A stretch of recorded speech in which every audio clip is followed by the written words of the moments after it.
Israel ফিলিস্তিনি সংঘাত পৃথিবীর দীর্ঘতম ও অবিরাম ঘটে চলা সংঘাতগুলির মধ্যে একটি। আর এই সংঘাতের মূল কারণ হলো জমির পরিমাণ কত? মাত্র ৩৫ একর। এটা এত বড় বিশাল পৃথিবীর ১.এরও কম, কিন্তু এই ছোট্ট জমিটি বিশ্বের অন্যতম বিতর্কিত স্থান। কারণ বিশ্বের প্রধান ৩টি ধর্ম এই জমিকে নিজেদের দাবি করে থাকে। আর এই বিরোধপূর্ণ দাবির কারণে একবার নয় একাধিকবার যুদ্ধ হয়েছে। জেরুজালেম শহরের পুরনো অংশে একটি পাহাড়ের উপর এই আয়তকার জমিটির অবস্থান। এর আয়তন প্রায় ৩৫ একর। ইহুদিরা এই জায়গাটিকে বলে হার হাবায়াত। এটি হিব্রু ভাষার একটি শব্দ। সাধারণত এই জায়গাকে ইংরেজিতে বলা হয় টেম্পল মাউন্ট এবং মুসলমানরা এই জায়গাটিকে হারাম আল শরীফ বলে থাকে। একই স্থান অথচ ভিন্ন ভিন্ন নামের কারণ কি?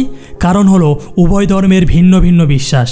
ইহুদিরা বিশ্বাস করে যে এই স্থান থেকেই পৃথিবীর সৃষ্টি হয়েছিল এবং ঈশ্বর এখানের মাটি ও ধূলিকণা দিয়ে প্রথম মানব আদমকে সৃষ্টি করেছিলেন। ইহুদিদের আরও একটি বিশ্বাস টেম্পল মাউন্টের সাথে জড়িয়ে আছে। তাদের বিশ্বাস তাদের একজন নবী ছিলেন আব্রাহামের 2 পুত্র ছিল, ইসমাইল এবং আইজ্যাক। একবার ঈশ্বর আব্রাহামের কাছে তার ছেলেকে কুরবানি হিসেবে উৎসর্গ করার আদেশ দেন। আব্রাহাম কুরবানির জন্য ঈশ্বরের নির্দেশ মতো আইজ্যাককে একটি বেদিতে আবদ্ধ করেন। কুরবানি দিতে যাওয়ার সময় হঠাৎ একজন ফেরেশতা তাকে কুরবানি দেওয়া থেকে বিরত করেন। আব্রাহাম ফেরেশতার কাছে একটি ভেড়া দাঁড়িয়ে থাকতে দেখেন। ঈশ্বর আব্রাহামের ভক্তিতে খুশি হয়ে আইজ্যাককে রক্ষা করেছিলেন, তাই তার জায়গায় একটি ভেড়াকে কুরবানির জন্য পাঠিয়েছিলেন। ইহুদিদের মতে এই টেম্পল মাউন্টেই ওই কুরবানির ঘটনা ঘটেছিল। সেই কারণে ইসরায়েলের রাজা কিং সোলেমন 957 খ্রিস্টপূর্বাব্দে ওখানে একটি বিশাল মন্দির নির্মাণ করেছিলেন। একে ইহুদিরা প্রথম মন্দির বলে থাকে। পরে ব্যাবিলনীয় সাম্রাজ্যের দ্বারা ওই মন্দিরকে ধ্বংস করা হয়। প্রায় 5 শতাব্দী পরে 1516 খ্রিস্টপূর্বাব্দে ইহুদিরা আবারও ওখানে আরেকটি মন্দির নির্মাণ করেন। সেই মন্দিরকে দ্বিতীয় মন্দির বলা হতো। দ্বিতীয় মন্দিরটি প্রায় 600 বছর ধরে বিদ্যমান ছিল। 70 খ্রিস্টাব্দে রোমানরা এটিকে ভেঙে দেয়, কিন্তু ওই মন্দিরের একটি দেওয়ালে এখনও বিদ্যমান রয়েছে। একে বলা হয় ওয়েস্টার্ন ওয়াল। ধর্মপ্রাণ ইহুদিদের বিশ্বাস একদিন তাদের মসিহা আবারও আসবেন এবং তৃতীয় মন্দিরটি ওখানেই নির্মাণ করা হবে। এই হলো ইহুদিদের বিশ্বাস। এখন অন্য ধর্মের কথা বলা যাক, অর্থাৎ মুসলমান। তাদের বিশ্বাস কি? মুসলমানদের মতে ইসলামের পবিত্রতম স্থানগুলির মধ্যে মক্কা প্রথম স্থানে, মদিনা দ্বিতীয় স্থানে এবং তৃতীয় স্থানে হারাম আল শরীফ অর্থাৎ জেরুজালেমের ওই 35 একর এলাকা। কুরআন অনুসারে 621 খ্রিস্টাব্দে এক রাতে নবী মোহাম্মদ একটি উড়ন্ত ঘোড়ায় বসে মক্কা থেকে জেরুজালেমে আসেন এবং এখান থেকে তিনি স্বর্গের উদ্দেশ্যে পাড়ি দেন। 632 খ্রিস্টাব্দে নবী মোহাম্মদের মৃত্যু হলে তার 4 বছর পর মুসলমানরা জেরুজালেম আক্রমণ করে। তখন সেখানে বাইজেন্টাইন সাম্রাজ্যের শাসন ছিল। মুসলমানরা জেরুজালেম জয় করে। পরবর্তীতে উমাইয়া খলিফারা জেরুজালেমে একটি বিশাল মসজিদ নির্মাণ করেন এবং নাম দেন আল আকসা মসজিদ। ওই আল আকসা মসজিদের কিছুটা দূরেই আছে সোনালী গম্বুজ বিশিষ্ট ডোম অব দি রক। আটকোনা ওই ডোম অব দি রকের ভেতরেই রয়েছে সেই পাথরের ভিত্তি, যেখান থেকে ইসলামের নবী মোহাম্মদ মিরাজে গিয়েছিলেন বলে মুসলমানদের বিশ্বাস। এখন আপনি নিশ্চয়ই ওই 35 একর জায়গা নিয়ে ঝগড়ার কারণ বুঝতে পারছেন। এখন প্রশ্ন হলো টেম্পল মাউন্ট ওরফে হারাম আল শরীফের ওপর নিয়ন্ত্রণ কার? এর উত্তর জানতে হলে আমাদেরকে আবারও ইতিহাসে ফিরে যেতে হবে। ইতিহাসে একটা সময় ক্রুসেড অর্থাৎ ধর্মযুদ্ধ শুরু হয়েছিল। এই যুদ্ধ ধর্মীয় কারণে খ্রিস্টান ও মুসলমানদের মধ্যে সংগঠিত হয়েছিল। এর কারণ কি ছিল? কারণ ছিল যখন ইসলামের প্রসার শুরু হয় তখন ইসলামী সাম্রাজ্য খ্রিস্টানদের বহু পবিত্র স্থান দখল করে নিয়েছিল। তার মধ্যে জেরুজালেমও ছিল একটি। এই ঘটনায় ইউরোপীয় খ্রিস্টানদের হজম হচ্ছিল না, কারণ তাদের কাছে জেরুজালেম শহর ছিল একটি পবিত্র ভূমি। আচ্ছা, খ্রিস্টানদের সাথে জেরুজালেমের কি সম্পর্ক? খ্রিস্টানরা মনে প্রাণে বিশ্বাস করে যে যীশুখ্রিস্ট এই শহরেই তিনি তার উপদেশগুলি দিয়েছিলেন এবং এটাই সেই জায়গা যেখানে যীশুখ্রিস্ট ক্রুশবিদ্ধ হয়েছিলেন আর এখানকার গুহাতেই তার দেহ রাখা হয়েছিল। চলুন এবার ওইসব বিশ্বাসের পরপর ঘটনাক্রমগুলি দেখে নেওয়া যাক। সবচেয়ে প্রাচীন বিশ্বাস হলো ইহুদিদের, কারণ খ্রিস্টান ও ইসলাম উভয়ই ইহুদি ধর্মের পরে এসেছে। ইহুদিদের ওপর আক্রমণ করেছিল রোমানরা, তখন তারা জেরুজালেম নিয়ন্ত্রণ নেয়। তারপরে মুসলমানরা এসেছিল, তারাও জেরুজালেমের নিয়ন্ত্রণ নিয়েছিল এবং ওখানে ধর্মীয় ইমারত নির্মাণ করে। তারপর খ্রিস্টান ও মুসলমানদের মধ্যে ধর্মীয় যুদ্ধ শুরু হয়। প্রথম যুদ্ধটি হয়েছিল জেরুজালেমের জন্য। খ্রিস্টানরা 1099 সালে জেরুজালেম জয় করে, কিন্তু এই জয় দীর্ঘস্থায়ী হয়নি। 1187 সালে মুসলমানরা জেরুজালেম পুনরুদ্ধার করে এবং তারা হারাম আল শরীফের পরিচালনার জন্য ইসলামিক ট্রাস্ট গঠন করে। সমগ্র প্রাঙ্গণের নিয়ন্ত্রণ ছিল এই ট্রাস্টের হাতেই। চলুন এবার কিছুটা সময় আগে এগিয়ে যাওয়া যাক। 19 শতকে ফিলিস্তিনি অঞ্চলের জনসংখ্যা ছিল প্রায় 87% মুসলমান, 10% খ্রিস্টান এবং 3% ইহুদি।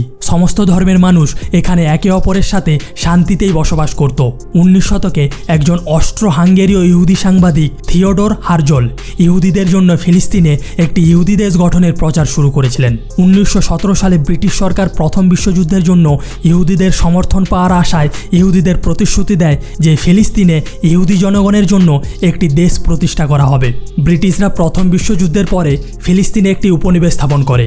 ততদিনে বহু ইহুদি বিভিন্ন দেশ থেকে বিতাড়িত হয়ে তাদের নিজেদের জন্মভূমি তৈরির আশায় ইউরোপ থেকে ফিলিস্তিনে আসতে শুরু করে। এদিকে 1920 এবং 30-এর দশকে ফিলিস্তিনে ইহুদি জনসংখ্যা কয়েক হাজার বেড়ে যায়। ওই সময় ক্রমবর্ধমান ইহুদি সম্প্রদায় এবং আরবদের মধ্যে উত্তেজনা বাড়তে থাকে। 1936 সালে ফিলিস্তিনি আরবরা ব্রিটিশদের বিরুদ্ধে বিদ্রোহ শুরু করে দেয়। তবে ইহুদিদের সাহায্যে ব্রিটিশরা ওই বিদ্রোহ দমন করতে সক্ষম হয়। বিদ্রোহ দমনের পর ব্রিটিশরা একটি শ্বেতপত্র জারি করে। সেখানে বলা হয় যে 10 বছরের মধ্যে ফিলিস্তিনে একটি যৌথ ইহুদি এবং আরব রাষ্ট্র প্রতিষ্ঠা করা হবে। দ্বিতীয় বিশ্বযুদ্ধের সময় হলোকাস্ট থেকে পালিয়ে আসা অনেক ইহুদি অবৈধভাবে ফিলিস্তিনে অভিবাসন শুরু করে, যার কারণে উত্তেজনা আরও বৃদ্ধি পায় এবং ব্রিটিশরা সমস্যাটি জাতিসংঘের কাছে হস্তান্তর করে। 1947 সালে জাতিসংঘ প্যালেস্তাইনকে বিভক্ত করে ওই অঞ্চলে পৃথক ফিলিস্তিনি ও ইহুদি রাষ্ট্র প্রতিষ্ঠার পক্ষে ভোট দেয়। ইহুদিরা এই পরিকল্পনাকে মেনে নিলেও আরবরা তা প্রত্যাখ্যান করে। অবশেষে 1948 সালে মে মাসে ইসরায়েল গঠন হয়ে যায়। ফলে উভয় পক্ষের মধ্যে সংঘর্ষ শুরু হয়, যার মধ্যে 1967 সালে একটি 6 দিনের যুদ্ধ শুরু হয়। এই যুদ্ধে Israel Gaza strip, West bank, Golan Heights এবং সিনাই উপদ্বীপ দখল করে নেয়। এছাড়াও ইসরায়েল পূর্ব জেরুজালেমের পাশাপাশি টেম্পেল মাউন্টও দখল করে।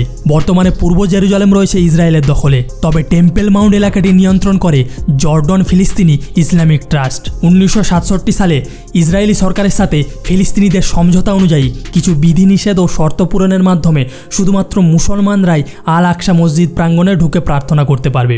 অন্যদিকে খ্রিস্টান ও ইহুদিরা আল আকসায় শুধু পর্যটক হিসেবে প্রবেশ করতে পারবে, বাট উপাসনা করতে পারবে না। এই সমঝোতা কি সবাই মেনে নিয়েছিল? উত্তর হলো না।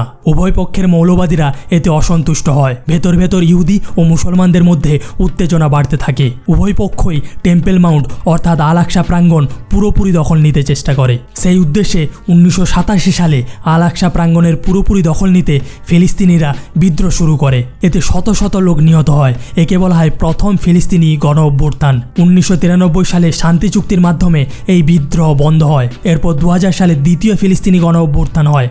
কারণ কি ছিল?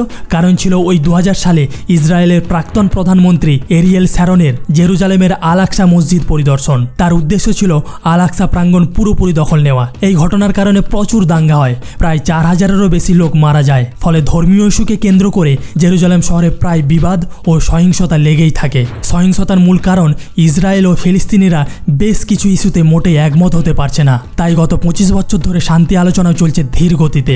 ভবিষ্যতের যে কোনো শান্তি চুক্তির আগে দুই পক্ষকে জটিল সব সমস্যার সমাধানে একমত হতে হবে। সেটি যতদিন না হচ্ছে দুই পক্ষের এই সংঘাত চলতেই থাকবে।